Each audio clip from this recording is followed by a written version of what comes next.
Yes, j'espère que vous allez bien. On va commenter sa vidéo. Ce qu'Allah a oublié de dire dans le Coran par Majid ou Kasha. C'est parti. La foi des musulmans repose sur un livre sacré, le Coran. Et les musulmans ont la conviction que les récits de ce Coran retranscrivent des paroles ayant pour auteur Dieu lui-même. Le Coran ne serait donc pas le verbatim des propos du prophète Mohammed, de l'ange Gabriel ou de Moustafis le Sarrasin, mais bien apparemment les paroles de Dieu lui-même, un Dieu qui, d'après le contenu du Coran, s'auto-qualifie de nombreuses fois de sage, de juste, d'omniscient dont il sait tout, et d'omnipotent dont il peut tout faire. Alors je rappelle. Voilà, bon. Là, c'est pas le Coran, ce n'est pas la parole uniquement de Dieu, ok? Pour dire que il y a la parole d'autres personnes dedans. On fait intervenir des gens, il y a des gens qui disent des choses. Il y a certains récits dans le Coran pour dire que c'est pas uniquement Dieu qui parle, tu vois. T'as plein de versets où c'est des versets simples, où il n'y a pas Dieu qui nous dit quelque chose. Mais le contenu, le Coran a été délivré avec la science d'Allah, en tout cas. Voilà, on avance. Que le Coran est un code civil universel qui délivre aux hommes un système de lois juridiques, d'interdits, d'obligations et de punitions judiciaires. Du coup, je me dis que d'un esprit sage, juste, qui sait tout et qui peut tout, je m'attends un minimum de sa part, s'il est bien l'auteur de ce Coran, à formuler des lois intelligentes et un minimum des récits ayant un caractère sage, juste et sensé qui serait éloquent. Pas de chance. Les lois du Coran sont tellement insensées, inapplicables et incohérentes qu'elles ne peuvent pas venir d'un Dieu à intelligence supérieure et qui peut tout savoir. Ce Coran. Voilà, ça c'est son point de vue. Et lui, je le connais parce que, Majid Kasha, comme je l'ai dit dans certaines vidéos, il critique un islam qui n'est pas l'islam qu'on connaît nous aujourd'hui. Du coup, je comprends pourquoi il dit ça, mais c'est son point de vue. Il y a des choses qui sont incohérentes quand tu sors du livre d'Allah, quand tu vas aller piocher dans les hadiths, dans les trucs. Mais concernant le Coran, il n'y a pas de... Ce qu'il dit est totalement faux parce que il y a des règles très intéressantes qui peuvent changer la vie d'un être humain si elles sont appliquées réellement. Voilà. Du coup, ça c'est son point de vue. Il dit ce qu'il veut ici. Mais c'est infondé en fait. Pas infondé parce que il y a des sources qui sont vraiment très bizarres. Vu qu'il prend les hadiths et il les relie au Coran, tu vois. Trop stupidement humaine, plus que divine, tant ses failles sautent aux yeux. Prenons un exemple. La fornication. De la même façon qu'Allah ne veut pas que les gens mangent du porc, il défend aux hommes et aux femmes d'oser s'adonner à la fornication. Alors forniquer, j'en rappelle la définition élémentaire, c'est faire l'amour avec une personne avec laquelle on n'est pas marié. Une femme mariée qui couche avec son amant est une fornicatrice, car son amant n'est pas son mari. De même, une jeune femme de 21 ans célibataire administrativement qui fait l'amour avec son petit ami de 21 ans, elle aussi c'est une fornicatrice. Cette dernière ne trahit ni ne trompe personne, mais elle a perdu sa virginité avec son petit ami en dehors du mariage. Dans notre monde occidental, une femme adulte qui couche avec son petit ami adulte est libre de le faire si c'est son choix. Mais avec le Dieu des musulmans, le Dieu du Coran, c'est un crime. Au second verset de la sourate 24 du Coran, voilà, ça c'est son choix. La fornication, c'est tous les dégâts que ça cause. Et je ferai peut-être une vidéo pour parler un petit peu de ça. Le fait que...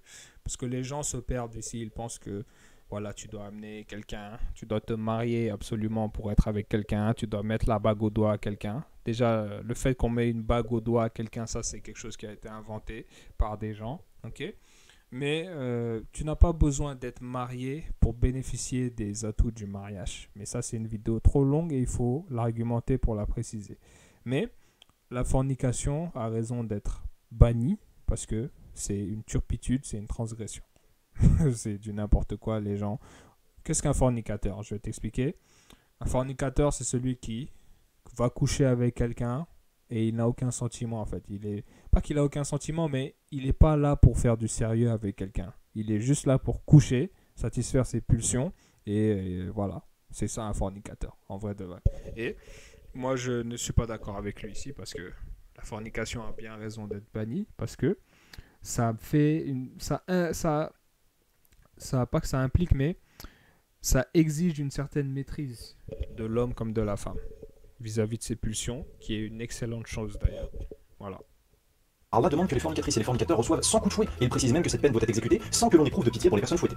Ce verset, qui a officiellement pour auteur un Dieu unique, supérieurement intelligent, pose pourtant de nombreux problèmes. Dans ce verset, il n'est pas expliqué les conditions de réalisation de cette peine. On ne sait donc pas, par exemple, la distance maximale ou minimale entre la personne fouettée et le fouettard, ni les matériaux autorisés ou non pour le fouet, ni les zones du corps interdites ou autorisées pour l'impact du fouet, ni les vêtements que la personne fouettée doit porter ou ne pas porter durant l'exécution de la sentence.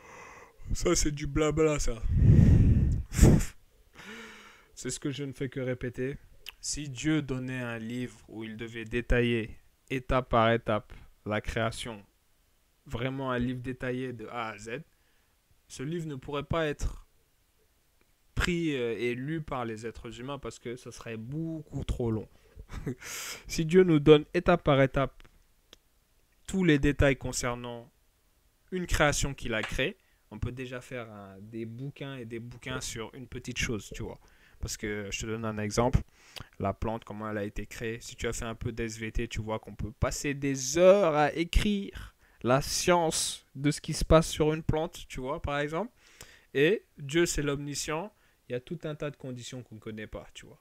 sa place, cette plante qui pousse dans cette zone-là, sa place, sa distance vis-à-vis du soleil qui est parfaitement calculée. Pour te dire en fait que c'est de l'intelligence pour un Dieu de nous donner un condensé. Parce que si Dieu nous donne trop de détails, ça devient insensé pour l'homme en fait. Parce que on pourra pas tout cerner et ça va être beaucoup trop compliqué de enseigner même la religion et de guider les gens. Là, on n'a pas besoin de ça. Là. On a un verset qui nous dit clairement, hop, fornicateur, fouettez-les chacun de son coup de fouet. On n'a pas besoin de plus. Un coup de fouet, tu mets quelqu'un et ça soit bim, coup de fouet sur le dos. Bon, on sait très bien ce que c'est un coup de fouet, tu vois, sur les fesses, sur le dos. On n'a pas besoin d'avoir plus de détails. L'essentiel, c'est que tu as précisé un chiffre précis qui est 100 coups. Et on n'a pas besoin d'autre chose là. Là, c'est chipoté ça. Entre la personne fouettée et le fouettage pour le fouet, ni les vêtements, l'exécution de la sentence, ni la pression en kilogramme par centimètre carré à exercer sur la fornicatrice avec le fouet, il y a une absence de précision sur les conditions. Du coup, si une femme administrativement célibataire de 21 ans fait l'amour avec son petit ami administrativement célibataire de 21 ans, ce second verset de la sourate 27 du Coran, un verset jamais abrogé par Allah, il autoriserait donc à donner un fouet en cuir ou en fibre métallique à un champion olympique de lancer de javelot afin qu'il donne dans une hargne féroce 100 coups de fouet de toute la force de son bras bodybuildé à une fornicatrice. Le résultat est connu. En fait, bon, ça c'est une incompréhension du verset.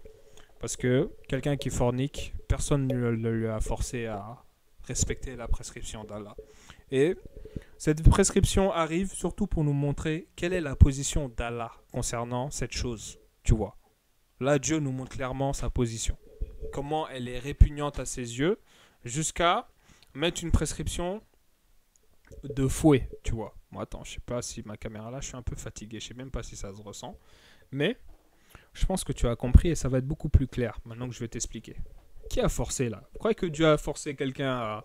Ouais, t'as forniqué, on doit te frapper de 100 coups de fouet. Vous croyez que Dieu a forcé quelqu'un? Mais pas du tout. Pas du tout. Dieu a donné un verset. Fornicateur ou la fornicatrice, voilà ma position concernant cet acte. Et voilà, en fait, la punition requise pour ce genre de personnes qui font ce genre de choses. Vous avez vu? C'est totalement différent. On n'a pas dit, hey, allez attraper ces gens qui font de la fornication, attrapez-les et frappez-les de 100 coups. On n'a jamais dit ça. La prescription est là. Tu es obligé de la suivre. Non, on n'est pas obligé. Et j'avais dit sur TikTok que si moi je venais à forniquer, première chose que je vais faire, c'est me repentir. Me dire, Seigneur, franchement, pardonne-moi. Première chose à faire, c'est ça. Repentir, sincère, parce que Dieu m'entend. Si je refornique après m'être repenti, j'avais dit que c'est moi-même qui vais appeler quelqu'un à lui dire, faites-moi respecter la prescription d'Allah pour me laver de mon péché. Parce que là-haut, on peut très bien me mettre le double du châtiment. Et on le voit dans certains versets. Tu vois que c'est pas faux ce truc-là, qu'au jugement, on peut vraiment te mettre le double. Du coup, Dieu donne une prescription pour nous montrer déjà de 1 à quel point ce n'est pas... C'est mauvais à ses yeux, lui. Dieu nous donne clairement sa position et l'accentue avec cette prescription. Et pour nous dire aussi que voilà ce que ça mérite. Donc, si vous faites cette prescription, en fait, si vous voulez vous laver, même je dirais, vous avez intérêt à respecter ce verset, tu vois, parce que c'est pas de la blague. Tu forniques, c'est pas quelque chose qui est passé inaperçu, tu vois. C'est vraiment un péché grave, en fait, que tu as commis. Et vous n'êtes pas obligé de me croire ici. On n'a forcé personne là. Quelqu'un fornique, on va venir forcer, l'attraper, le fouetter. On n'a pas besoin de le forcer. On va juste lui dire, voilà la prescription d'Allah. Veux-tu te laver du péché ou non? Tu vas te repentir? Tu vas plus recommencer? Ok, on te laisse parce que Dieu entend, il est témoin aussi.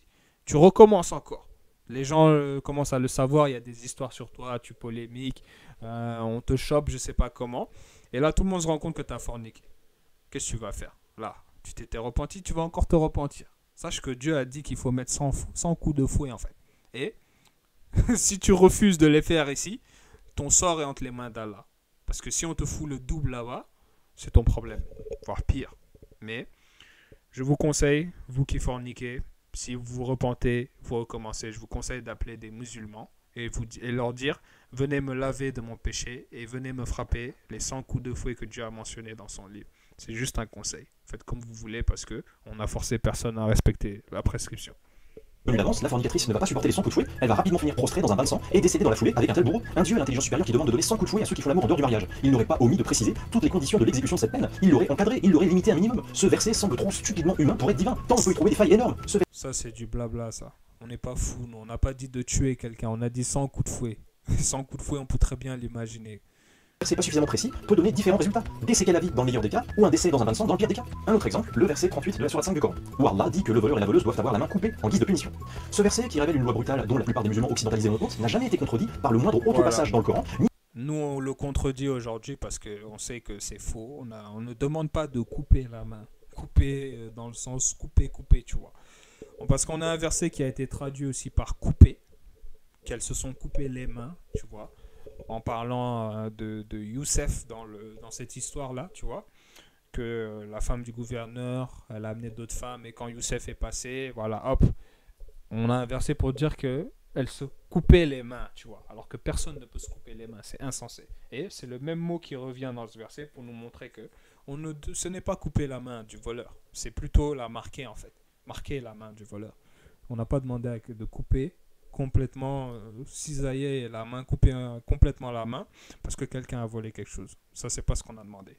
Ni même abrogé par Mohammed lui-même dans sa sunna. Cette loi qui peut vous sembler barbare est donc encore valable aujourd'hui en 2017 pour le Dieu des musulmans. En outre, là encore, je ne crois pas qu'un Dieu à l'intelligence supérieure qui sait tout et qui peut tout en soit l'auteur. En effet, premier problème, ce verset ne précise pas quelle main du voleur il faut trancher. Cette indécision divine doit donc être comblée par une décision profane et humaine. Autre problème, il n'y a pas de précision sur le montant de la valeur minimum du vol à partir de laquelle il faille trancher la main du voleur. Donc, puisque Dieu dit de couper la main du voleur et qu'il... Tu vois, là, il chipote, là. Là, il chipote. Là, c'est encore une fois ce que je disais par rapport à la fornication. Dieu nous donne clairement sa position sur le vol. Qu'est-ce que le vol à ses yeux? Voilà la réponse d'Allah, parce qu'on a carrément une punition. Le voleur qui fait ça, faites ci, parce que... En fait... il faut être assez flex. Pas flex, mais...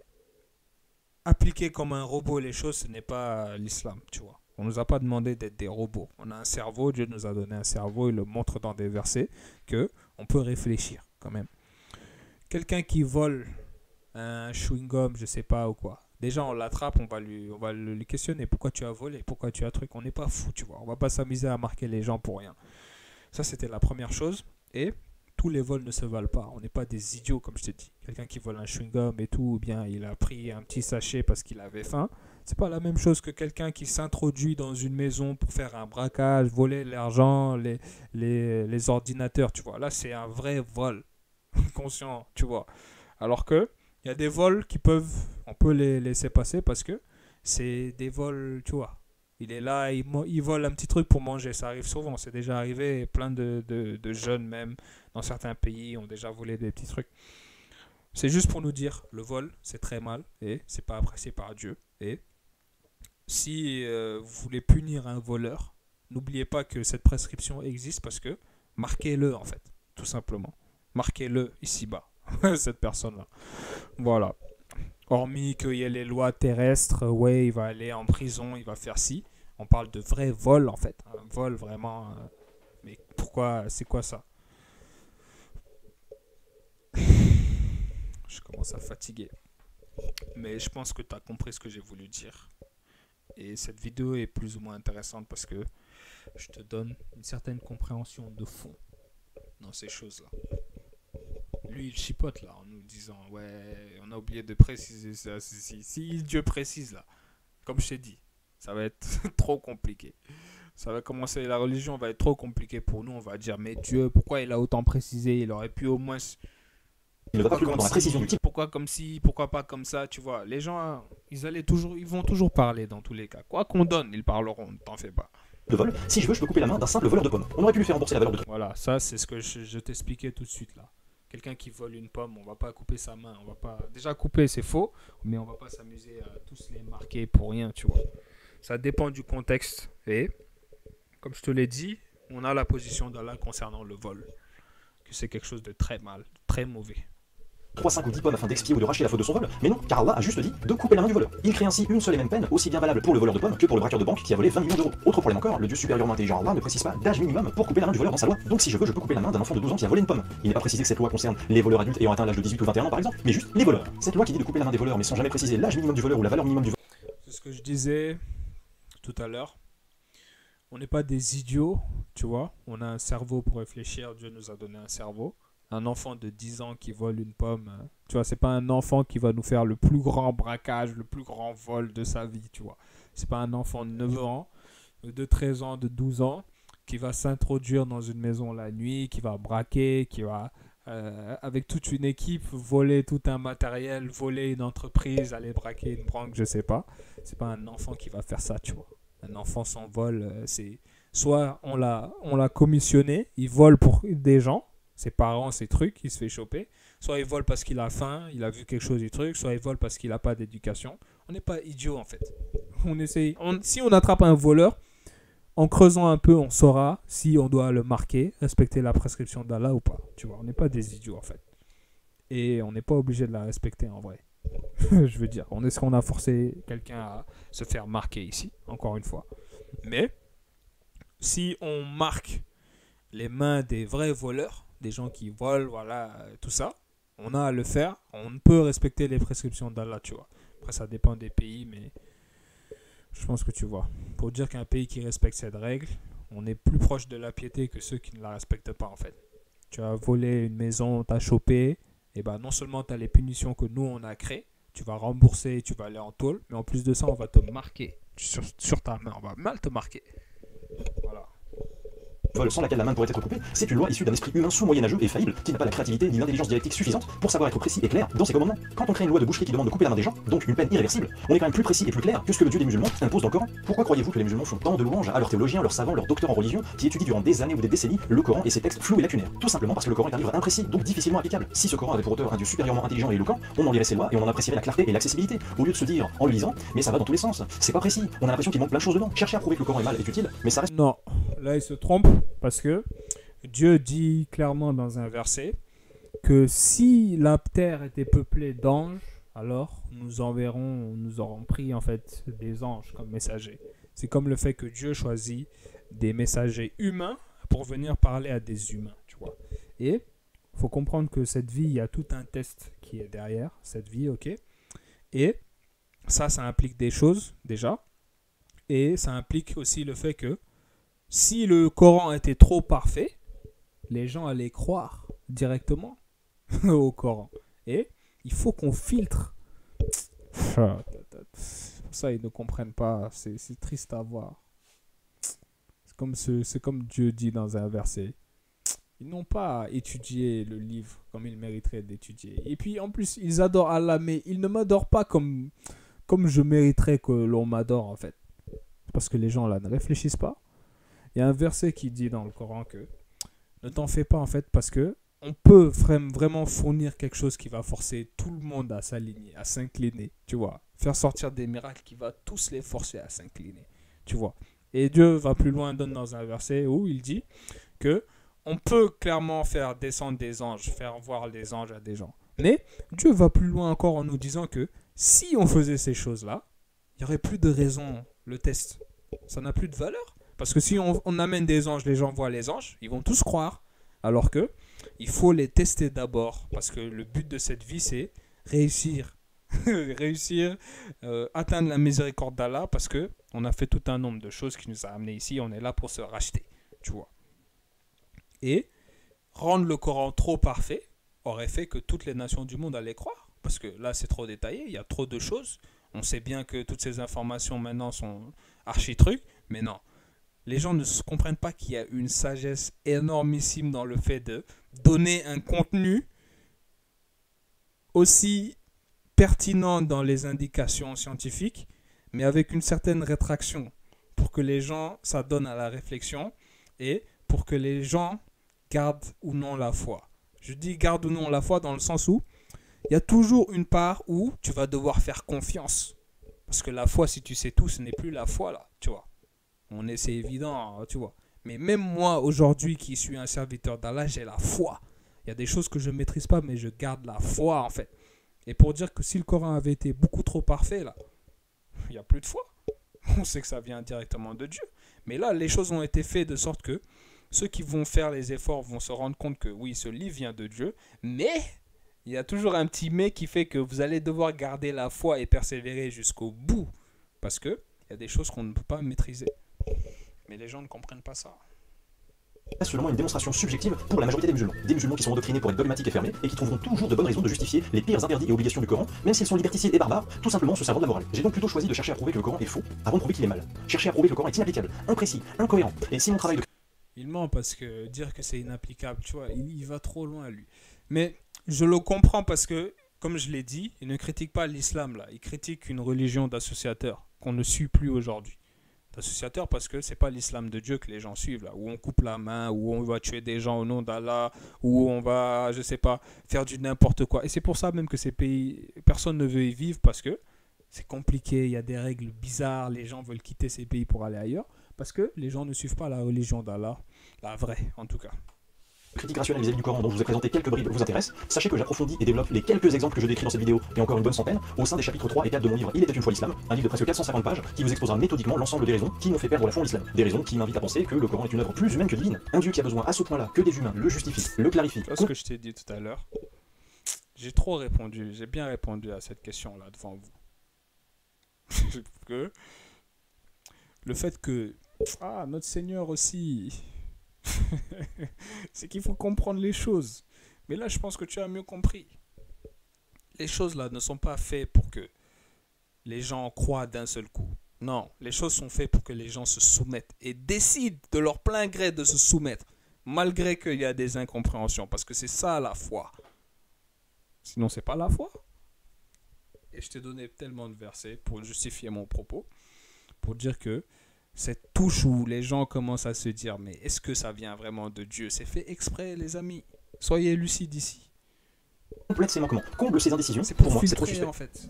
Ceux qui sont intéressés par mon travail peuvent retrouver les liens de mon site internet et de la page Amazon de mon livre en commentaire de cette vidéo. N'oubliez pas d'aller faire un tour sur ma page Tipeee afin de soutenir ma chaîne YouTube. Mais bon, j'aime bien son contenu parce que il dénonce certaines choses dans la religion. Mais je pense que vous avez compris, je pense avoir bien répondu. Je fais une petite conclusion parce que j'étais un peu... Là, je commence à même parler, c'est un peu compliqué parce qu'il est tard, tu vois. Mais concernant les règles, voler et forniquer, je crois que tu as compris ce que j'ai voulu partager. J'ai un peu trop parlé même, je pense. Mais on a un cerveau, on n'est pas des idiots, tu vois. Il a dit, ouais, pourquoi Allah n'a pas dit ça? Pourquoi Allah n'a pas clarifié ça, ça, ça? Si Dieu se mettait à clarifier là, on allait devenir fou. Parce que une seule clarification peut faire un livre entier dessus. Parce que voilà, la peau, tel type de fouet, avec quel matériau. Vous croyez que Dieu ne peut pas être précis? Mais vous rigolez ou quoi? Dieu qui a créé tout l'univers, là. Vous croyez qu'il ne peut pas être précis sur les affaires? S'il est précis de trop là, ça va être trop compliqué pour nous.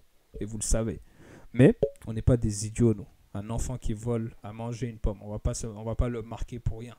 Un voleur, on l'attrape déjà. Et on essaie de voir. Qu'est-ce qu'il a volé, qu'est-ce qu'il a truc, qu'est-ce qu'il fait. Et il y a un pays en Afrique, quelqu'un qui avait partagé sur YouTube, quelqu'un qui avait volé, un jeune, c'est un bon exemple. Il avait volé de la nourriture. Et les gens ne l'ont pas agressé, ne l'ont pas truc. Ils l'ont juste fait bien comprendre, ils l'ont bien nourri. Et, in fine, il a bien compris la leçon. On le voit souriant et tout parce que il n'avait pas à faire ça, on lui a fait comprendre et tout. Pour dire qu'on n'est pas des idiots. Il y a un verset du Coran qui demande de marquer le voleur. On ne coupe pas la main des gens. Non, ça c'est une fausse traduction, c'est une mauvaise compréhension du Coran. Et je l'ai soutenu avec un verset, mais je ne vais pas rentrer là-bas. Un verset où les femmes se coupent les mains. Elles ne peuvent pas se couper les mains, ça n'a aucun sens. Voilà, du coup c'est une incompréhension de nous. Et qu'est-ce que j'avais dit d'autre? Voilà, j'avais parlé de la fornication pour nous dire que Dieu pointe du doigt ces péchés-là, pour nous montrer déjà sa position, à quel point c'est mauvais à ses yeux, déjà de 1. Et on n'a jamais forcé personne, tu vois. Dieu a dit nulle contrainte en religion. C'est des versets du Coran, ça, c'est pas moi qui t'invente. Nulle contrainte, on a dit sans fouet, tu as forniqué. Tu sais, là, tu connais la prescription. Toi, tu dis non, ne me frappez pas. On va pas te frapper. Pourquoi on va te frapper? On va te laisser. Tu vas régler tes choses. À moins que tu es dans un endroit où... Parce qu'on va pas te laisser répéter les choses. Tu forniques, par exemple, avec moi, ma fille ou mon fils, ou je sais pas quoi. Moi, déjà, j'ai ma part de responsabilité. Parce qu'il faut déjà qu'on les attrape pour les fouetter. Et t'en fais pas que des gens censés, en tout cas... Moi, j'apprends que mon fils ou bien ma fille a forniqué ici. Mais elle va m'entendre, je suis son père. À moins qu'elle soit majeure, elle fait sa vie là. Mais dans mon foyer, jeune, quelqu'un fornique là, dans ma maison. Et on me le fait savoir. Mais ne vous en faites pas, il n'y a pas besoin de 100 coups de fouet. Moi, je vais régler l'affaire. Tu vois. Mais pour qu'on puisse le frapper, il faut que ça se sache déjà. Et Dieu appelle au repentir, premièrement. Tu as forniqué, on va le savoir. Parce que si on doit te frapper, on doit le savoir déjà. Donc on le sait. Tu as forniqué. Va te repentir et ne recommence plus. Ça, c'est la première chose. Maintenant, tu recommences. On te met juste la prescription d'Allah. Hop. Tes parents, si tu es toujours chez tes parents, soit tes parents te foutent le maximum, mais si tu es indépendant, tout ça, voici la prescription. Toi, tu refuses de te faire fouetter, nanani, nanana. On va pas te forcer, on va pas te truc à mort ici. Tu n'es pas croyant, tu n'es pas dans la religion. C'est ton problème. Mais sache que la prescription existe. Et voici la position d'Allah. Donc, moi, je te recommande en fait de faire et d'appliquer cette prescription pour te laver de ton péché. Parce que il y a des choses là. Ce n'est pas seulement en disant Dieu pardonne-moi que ça s'efface. Et la fornication, voici la punition qui est en corrélation avec cet acte-là. Les gens décident de fermer les yeux, de dire ouais, non, je ne me fais pas fouetter moi. C'est votre problème. Si on vous fout là-haut, là, il y aura un retour chez Dieu. C'est parce que les gens ne sont pas croyants. Moi, je me repens, je recommence, je vais chercher des musulmans pour me frapper. Ça, je te le jure. Voilà. Je vous laisse. Je pense que tu as bien compris.